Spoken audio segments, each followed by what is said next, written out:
प्रशांत धवन। अब तक आपको पता लग गया होगा कि इंडिया ने ओवरटेक कर लिया है यूनाइटेड किंगडम को as the fifth largest economy in the world. और एक इंटरेस्टिंग बात यहाँ पर यह भी है कि एसबीआई की रिपोर्ट के हिसाब से 2029 तक बाय 2029 इंडिया आराम से जर्मनी जापान को बीट करके तीसरे स्पॉट पे आ जाएगा। अगर अभी मैं आपको दिखाऊं दुनिया में लिस्ट मेजर इकोनॉमीज की, अगेन हम यहाँ पर पीपीपी के बारे में बात नहीं कर रहे, हम यहाँ पे बात कर रहे हैं नॉमिनल जीडीपी के बारे में, क्योंकि इन टर्म्स ऑफ पीपीपी हम ऑलरेडी दुनिया की तीसरी बड़ी इकोनॉमी है। नॉमिनल टर्म्स में अगर हम बात करें तो हमारी रैंक अब आ चुकी है फिफ्थ। यहाँ पे आप देखोगे यूके नीचे खिसक चुका है 6 पर, उसके बाद आप देखोगे फ्रांस है, फिर रशिया आपको दिखेगा 11 स्पॉट पे, और इंडिया के ऊपर आप अगर देखो तो यूएस नंबर 1 पे अभी के लिए है। यूएस जो अपनी रैंक है नंबर 1 की, ये इसी दशक में खो देगा। नंबर 2 पे है चाइना और नंबर 3 पे आपको दिखेगा जापान। अच्छा, वैसे मैं आपको बताता हूँ, अगर इंडिया का विभाजन ना हुआ होता ना, अगर हम वैसे आज के समय इंडिया, पाकिस्तान, बांग्लादेश तीनों को एक कंबाइंड जीडीपी के रूप में देखें, क्योंकि again we were once one country, हमको डिवाइड किया गया था, तो इंडिया, पाकिस्तान, बांग्लादेश की इकोनॉमीज को कंबाइन करके इंडिया आराम से ना जर्मनी के भी ऊपर निकल जाता, क्योंकि बांग्लादेश की जीडीपी आप अगर देखो तो 400 बिलियन डॉलर्स के आसपास है, पाकिस्तान की 350 बिलियन डॉलर्स के आसपास। बट अनफॉर्चुनेटली इंडिया को एक बहुत ही बड़ा ये घाव मिला था हिस्ट्री में, बट इस सब के बावजूद वी आर स्टिल मूविंग, और जर्मनी के पास बस कुछ ही साल बचे हैं, उसके बाद इंडिया ओवरटेक कर लेगा जर्मनी को 2027 में। ना एसबीआई की रिपोर्ट क्या कह रही है, बहुत कुछ यहाँ पे और आपको जानने को मिलेगा। मगर आगे बढ़ने से पहले आपसे क्वेश्चन पूछूंगा। क्वेश्चन यहाँ पर यह है कि भारत सरकार ना देश की पहली नाइट स्काई सैंक्चुरी ओपन करने वाली है। बेसिकली क्या होगा, एक जगह होगी जहाँ पर वर्ल्ड क्लास दूरबीनें होंगी जिनको टूरिस्ट यूज कर पाएंगे। आप एज ए टूरिस्ट वहां पे जा सकते हैं, रात को स्टार गेजिंग कर पाओगे, दूर दराज के जो स्टार्स हैं, जो नेब्यूलास हैं, उनको आप देख पाओगे। तो आपको बताना है कि एस्ट्रो टूरिज्म के लिए, एस्ट्रो टूरिज्म कहा जाता है इसको, देश की पहली नाइट स्काई सैंक्चुरी कहां पर बनेगी? ये है यहाँ पे आपकी ऑप्शन, लद्दाख, आसाम, तमिलनाडु या फिर गुजरात। कमेंट सेक्शन में करिए उत्तर, सही आंसर मैं आपको दूंगा वीडियो के अंत में। सबसे पहले हम बात करते हैं यूनाइटेड किंगडम को ओवरटेक करने की अकॉम्प्लिशमेंट के बारे में। देखो, आप सबको याद होगा, अगर याद नहीं है तो रिफ्रेश कर देता हूं, 2018 में न्यूज आई थी कि इंडिया ने ओवरटेक कर लिया है फ्रांस को as the 6th biggest economy. उसके बाद आपको याद होगा कि कुछ समय के लिए न्यूज आई थी कि हम लोग एक्चुअली यूके को भी ओवरटेक कर चुके हैं। ऑफिशियली ये हुआ नहीं था, मगर कुछ महीनों के लिए इंडिया ने यूके को ओवरटेक कर दिया था।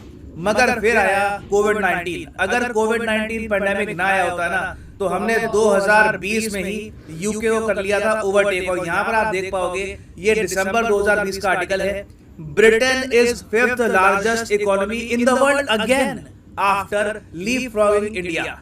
बीच में 2020 में इंडिया ने ओवरटेक किया था यूके को, कोविड आ गया, यूके हमसे आगे निकल गया, फिर हम 2022 में फिर से बीट कर रहे हैं यूके को। तो ये आपके सामने एक ट्रैजेक्टरी है इंडिया और यूके की इकोनॉमीज की। यहाँ पर आप देख पाओगे बहुत ही बड़ा डिफरेंस है। 1990s में ना आप देखोगे इंडिया की इकोनॉमी 500 बिलियन डॉलर्स के आसपास भी रही थी, यूके की इकोनॉमी ऑलरेडी 1 ट्रिलियन से ऊपर की थी। फिर आप देखोगे जो फाइनेंशियल क्राइसिस आया था ना 2007-8 का, इसने यूके की इकोनॉमी को मैसिव डैमेज पहुंचाया। यहाँ पर आप देख पाओगे यूके की इकोनॉमी काफी पीक पर जा चुकी थी, उसके बाद बहुत जरा गिरी आफ्टर 2007। फिर आगे आप देखोगे यूके की इकोनॉमी कभी भी ये 3 से लेकर 4 ट्रिलियन तक नहीं पहुंच पाए, ऑलमोस्ट इन्होंने गिरना स्टार्ट कर दिया था। और फिर पैंडेमिक आया, दोनों ही गिरे, इंडिया और यूके की इकोनॉमी दोनों गिरी। और फिर हमने देखा है कि फाइनली 2022 में इंडिया ने ओवरटेक कर लिया यूके को। तो अब अगली जो ट्रैजेक्टरी होगी ना, ये आपके सामने है। इंडिया जा रहा है सीधा 4-5 ट्रिलियन के मार्क में, और यूके को 4 ट्रिलियन में पहुंचने में अभी टाइम लगेगा। उसके बाद 5 ट्रिलियन लगता नहीं है कि पॉसिबल फ्यूचर में यूके की इकोनॉमी पहुंच पाएगी। और यही सब देखकर इंडिया के जो बड़े इंडस्ट्रियलिस्ट हैं, फॉर एग्जांपल आनंद महिंद्रा साहब, ये यहाँ पर कह रहे हैं कि ये अपने आप में लॉ ऑफ कर्म है। देखो, आपको बताऊंगा हिंदुइज्म में हम लोग बिलीव करते हैं कर्म में, कि जो आपके कर्म होते हैं उसके हिसाब से ही आपके साथ होगा लाइफ में। और जब यूनाइटेड किंगडम ने इंडिया को छोड़ा था, तब इंडियन इकोनॉमी की कंडीशन बहुत ज्यादा खराब थी। देश का लिटरेसी रेट 16% के आसपास था, जो एवरेज लाइफ एक्सपेक्टेंसी थी ये 40 के भी कम थी। बेसिकली हमारा देश बुरी हालत में था। वहां से लेकर पुल करना और यूके को ही बीट कर देना, it is a humongous accomplishment. और आपको ये भी याद होना चाहिए कि यूके के बड़े लीडर, इनके जो एक प्राइम मिनिस्टर रह चुके हैं वर्ल्ड वॉर 2 के टाइम में, विंस्टन चर्चिल, इन्होंने इंडिया के बारे में क्या कहा था? इन्होंने ये कहा था कि अगर भारत को आजादी मिल गई ना तो ये इंडियंस खुद को रूल नहीं कर पाएंगे। इन्होंने बहुत ज्यादा अभद्र वर्ड यूज किए कि इंडियन लीडर्स लो कैलिबर के होंगे, इंडिया डिसइंटीग्रेट कर जाएगा। इन्होंने काफी ज्यादा, मैं कहूंगा, नेगेटिव बात बोली थी इंडिया के बारे में कि इंडिया कभी भी सर्वाइव नहीं कर पाएगा। मगर अब हम देख रहे हैं कि इंडिया ने ना सिर्फ यूके को बीट किया है, इवेंचुअली आप देखोगे कि इंडिया जीडीपी के मामले में कुछ सालों में यूएसए को भी बीट करेगा। ये बात ऑफ कोर्स सिर्फ मैं नहीं कह रहा, रिसेंटली आरबीआई के जो डेप्यूटी गवर्नर हैं इन्होंने खुद एक एस्टिमेट लगाया कि इंडिया अगर 11% की ग्रोथ रेट से आगे बढ़ता है, जो चैलेंजिंग होगा, आई विल एडमिट ये बड़ा चैलेंज है, मगर हमारे सामने अब अपॉर्चुनिटी है। जिस कंट्री ने हमारी इकोनॉमी को डिस्ट्रॉय किया था एक टाइम पर, उनसे हम आगे निकल चुके हैं। अब हमारे सामने आप कह लीजिए खुला नीला आकाश है, we can fly wherever we want. तो आरबीआई के डेप्यूटी गवर्नर ने ये कहा था कि 11% ग्रोथ रेट अगर इंडिया की होती है तो अगले दशक में आप देखोगे बाय 2031 इंडिया आराम से दुनिया की सेकेंड लार्जेस्ट इकोनॉमी बन जाएगा आफ्टर चाइना। खैर ये तो बात करी आरबीआई के डेप्यूटी गवर्नर ने। एसबीआई ने ना इस टॉपिक पर कि अब इंडिया का फ्यूचर क्या है, अब कहा जाएंगे, अब ये जो लिस्ट है मेजर इकोनॉमीज की, वहां पे इंडिया कहां पे होगा, तो इसके बारे में एसबीआई ने ये कहा है कि India likely to become the third largest economy by 2029। और बाद में ये रिपोर्ट अगर आप खुद पढ़ना चाहें तो एसबीआई की वेबसाइट से आप ये रिपोर्ट कर सकते हैं डाउनलोड। जी हाँ, यूजुअली आपको इस पर आर्टिकल दिखेंगे, मगर जो एक्चुअल रिपोर्ट है ये मैं आपको दिखाता हूँ। यहाँ पर आप देख पाओगे, this is the actual report. Now India is set to become the third largest economy by 2029। ये यहाँ पर आरबीआई ने कहा है कि अगर हम मान के चलते हैं, या भी देखो जो आरबीआई के डेप्यूटी गवर्नर थे वो कह रहे थे कि जी 11%। एसबीआई ना थोड़ा सा और कंजर्वेटिव बात करता है, एसबीआई कहता है 11% तो नहीं, खैर अगर हम मान के चलते हैं कि 6 से लेकर 6.5% एनुअल ग्रोथ रेट के साथ हम आगे बढ़ते हैं ना, तब भी आप देखोगे कि इंडिया आराम से दुनिया की थर्ड लार्जेस्ट इकोनॉमी बन जाएगा बाय 2029। और एसबीआई ने अपनी रिपोर्ट में यहाँ पर यह भी मेंशन किया गया है, जर्नी देखने में बहुत अच्छा लगता है कि किस तरीके से आपने एक माउंटेन को क्लाइम किया है। 2014 में आप सबको याद होगा कि इंडिया की इकोनॉमी 10th स्पॉट पे थी। जी हाँ, 2014 में ना इंडिया की रैंक थी 10th in terms of nominal GDP.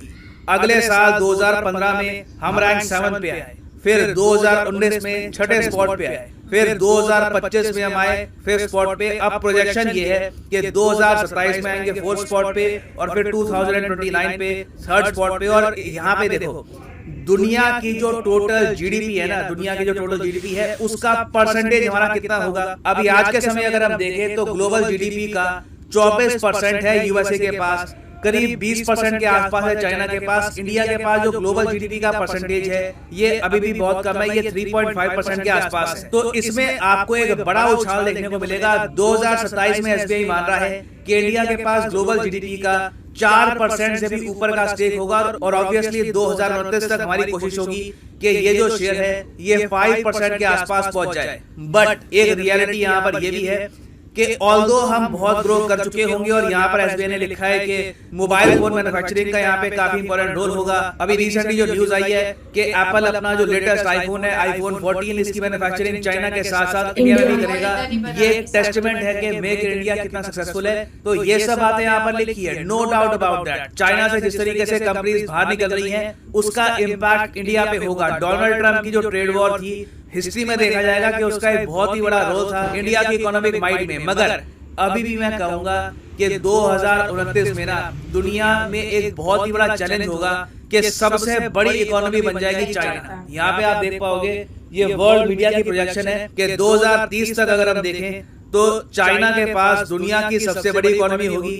Number 2 पे होगा यूएसए, नंबर 3 पे होगा इंडिया। तो इंडिया और यूएस की कोऑपरेशन चाइना को कंटेन करने में और भी ज्यादा इंपॉर्टेंट हो जाएगी। 2030 में आपको पता होगा चाइना के मेजर प्लान्स हैं, इनके पास दुनिया की सबसे पावरफुल नेवी भी होगी इनके हिसाब से। तो फ्यूचर में देखिए बिल्कुल बहुत सारी गुड न्यूज तो आएगी, मगर याद रखिएगा with great power comes great responsibility. Power तो हमारे पास बहुत सारी आने वाली है, मगर उसी के साथ साथ ग्लोबल स्टेज पर हमारी रिस्पॉन्सिबिलिटी भी बहुत ज्यादा बढ़ जाएगी। और मेरे हिसाब से देखिए इंडिया में तो सीधा सीधा लोग ये कह रहे हैं कि कितनी फनी बात है कि जो कंट्री दुनिया की तीसरी सबसे बड़ी अर्थव्यवस्था बनने वाली है उसके पास यूएन सिक्योरिटी काउंसिल में सीट ही नहीं है।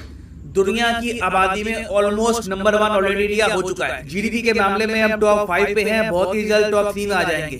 तब भी यूएन सिक्योरिटी काउंसिल में इंडिया का ना होना, अब देखिए यहाँ पर इसका इम्पैक्ट इंडिया पे कम हो रहा है। इससे यूएन सिक्योरिटी काउंसिल की जो क्रेडिबिलिटी है ये लगातार कम हो रही है। और हाँ, साथ में वैसे मुझे ये भी ऐड करना पड़ेगा कि नॉमिनल जीडीपी के मामले में यूके को हमने बीट तो कर दिया है, मगर जीडीपी पर कैपिटा की अगर हम बात करें कि पॉपुलेशन के हिसाब से आपकी जीडीपी कितनी है, जीडीपी पर कैपिटा में हम सिंपली क्या करते हैं कि जो रियल जीडीपी है देश की उसको डिवाइड कर देते हैं देश की पॉपुलेशन से, तो पर कैपिटा रियल जीडीपी आपके सामने आ जाएगी। तो उस मामले में अगर हम देखें ना, तो उदय कोटक साहब इंडिया के ये भी एक बहुत ही बड़े इंडस्ट्रियलिस्ट हैं, इन्होंने कहा है कि पर कैपिटा जीडीपी के हिसाब से ना हम अभी भी $2500 पे हैं, यूके $47,000 पे आपको मिलेगा। हालांकि मैं यहाँ पर ऐड कर दूं कि ऑल्दो यूके का आम नागरिक इंडिया के आम नागरिक से काफी ज्यादा कमाता है, मगर यूके में महंगाई भी बिल्कुल आपके लिए रिडिकुलस तरीके से आगे बढ़ रही है। अभी रिसेंटली आपको पता होगा यूके में रैलियां निकल रही है लोगों की, वो कह रहे हैं कि इलेक्ट्रिसिटी बिल्स पे मत करो,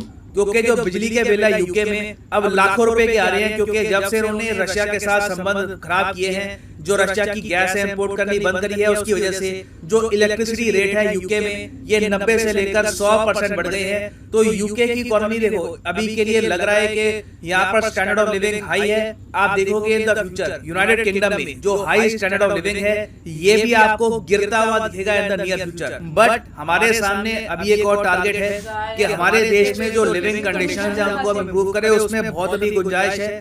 तो कोटक साहब ने यहाँ पर गलत बात नहीं करी, सही बात कह रहे हैं कि जश्न में हम ये ना भूल जाएं कि अभी भी बहुत कुछ अकॉम्प्लिशमेंट करना बाकी है।